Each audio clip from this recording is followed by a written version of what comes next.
All right, I'm not even gonna do a damn intro. What the fuck was that?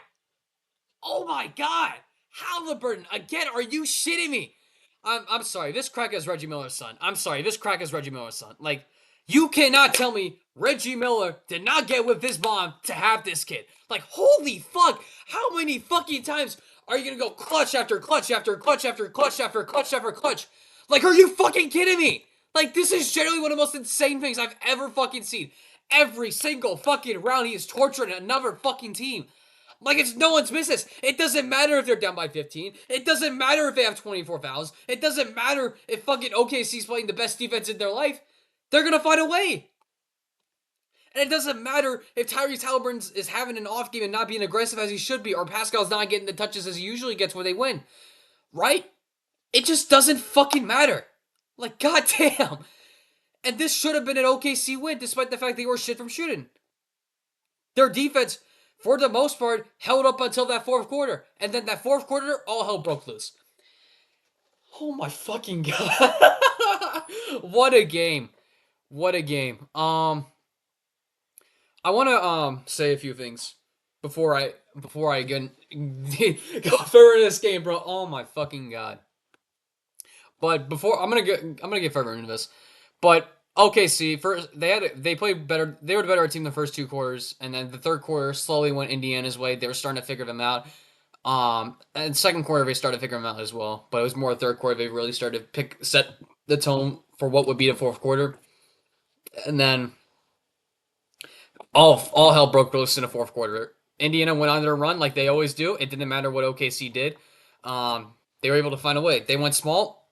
It just didn't matter. Even if Turner fouled out, it didn't matter. They're gonna find a way to win, right? And the fact that you're winning game one of the NBA Finals with 24 turnovers, including 9 in the first quarter, right?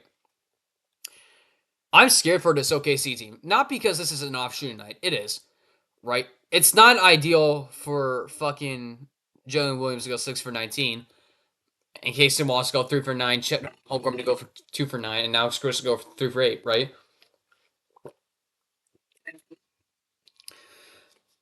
But and this was a shit game for the Pacers, by the way. This was genuinely a shit game for them. Besides the fourth quarter and the third quarter, right? If this is the worst the Pacers are gonna play all series, like especially in the first half, and then after the third quarter and fourth quarter, they're fine when they figured out how OKC's defense is and they get adjusted to that pace, right? Because in the first quarter they were having issues really with just being able to handle the speed of how fast this OKC defense is. And once they started to figure that out, they were able to take control of the game over time, right? And then the fourth quarter happened. We all know what happened there. I don't think I need to explain that. You get one of the greatest fucking playoff shots of all time, bro. Like Hallie has like 4 of them now. Fucking 4 of them. Oh my god.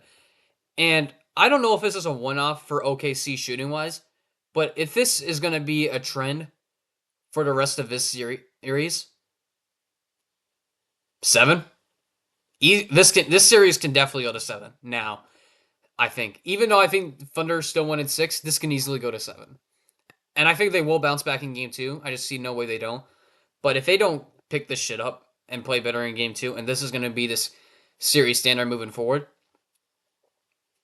who knows? The Pacers might win this thing. Now I'm not trying to get too ahead of myself with this because we've seen this before, right? I don't know if it was game 1 or it was game 1 or game 2, but Nuggets hit the game winner of an OKC and win that, right? But these are the two best teams in basketball right now. There's no argument, right? And before I go on any further, I am so fucking happy that the narratives about this being a shit NBA Finals have finally shut the fuck up. Because these are the two best teams in basketball right now. There's no argument, right? The Pacers clearly deserve to be there. It didn't matter if the Cavs were injured. They were better than them regardless. They were better than the Knicks, better than the Bucks. OKC, best team in the league, right? They're the two best teams in basketball. And to see this game live to what I was hoping for definitely made me a happy man, and probably Kenny and a lot of people who enjoy basketball and we're just sick and tired of hearing that shit, right? And also Gilbert Arenas got what he deserved, right? But Man, this is gonna be such a good finals. But back to the point, right? I don't know where I was on, but I'm gonna go back to how far this series can go. If OKC doesn't like, I think OKC will bounce back in game two, right? Unless Haliburton decides to ramp it up for game two, right? Because really, before the fourth quarter, he wasn't involved in that much. He only had like 5 shots in the first half, and Nembhard was the leading ball handler in this series, right? In my notes, I was looking at the game. Somebody else needed to step up on this Pacers team to be that lead ball handler because they early in the game, the Thunder were not letting Haliburton have the ball one bit, and Nembhard stepping up in a huge way definitely helped them in this game, and I think it's probably one of the big reasons why they went along with his defense, right? Miles Turner was clutch down the stretch, even though he foul out? No, he didn't foul. He just had 6 turnovers. But I do expect the Pacers to be better in game two. I expect OKC to be better in game two. This is gonna be a series, and I'm so happy about that. The fact of the matter is that this you're not gonna see not OKC. You're not gonna see Indiana have 24 fouls like that again, or not 24 fouls, 24 turnovers like that. It may be 15, but it's gonna be a lot less than what OKC had, right? And I'm going to go to OKC, but when you have a turnover margin of plus 18 against the Pacers in this game, right? You've got to win it, man. Like, they just could not make shots, right? OKC could not make shots to save their life. Um, they just couldn't. They didn't capitalize on their turnovers. Not turnovers, but just capitalize on Indiana's mistakes, and they allowed them to creep back into this game, right? I was, especially in the first quarter, I had a note when I was watching the game in my car, right? During traffic stops, which is whatever, right? And I was surprised OKC was not up by 30 because they dominated this game. They were just not capitalizing on this as well. And this is credit to Indiana's defense, right? Obviously, with Indiana giving up a lot of like 110 bomb, not 110. I think they gave up like a couple 120 bombs in the next series, right? There was concerns about their defense, right? Not because of any, like not like major concerns, but like can it live up to OKC's? And I think in the third and fourth quarter, it especially did, right? They were everywhere in the third and fourth quarter. It felt like they finally figured it out, right? Opie Toppin had a shitty, and I mean a shitty first quarter.